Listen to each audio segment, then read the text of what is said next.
Naghain si Albay Representative Joel Salceda ng panibagong panukalang batas upang mabigyan nga ng franchise ang EBS.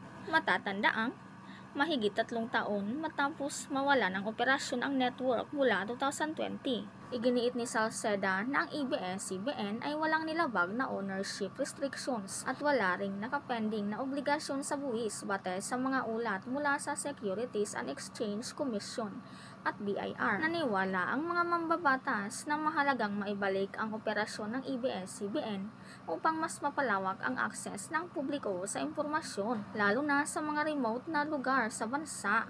Umaasa rin si Salceda na makakuha ito ng suporta mula sa kanyang mga kapwa mambabata sa Kongreso. Samantala, kasalukuyan namang pinag-usapan sa social media ang usapin ng pagbabalik ng network na patuloy na nahahati ang opinyon ng publiko at mga kritiko. Ang ABS-CBN o Alto Broadcasting System Chronicle Broadcasting Network ay isa sa pinakamalaking media at entertainment company sa Pilipinas.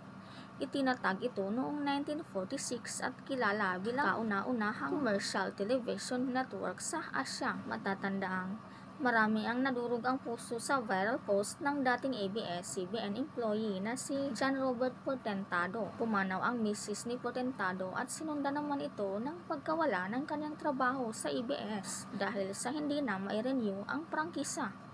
Ikaw, anong masasabi mo dito?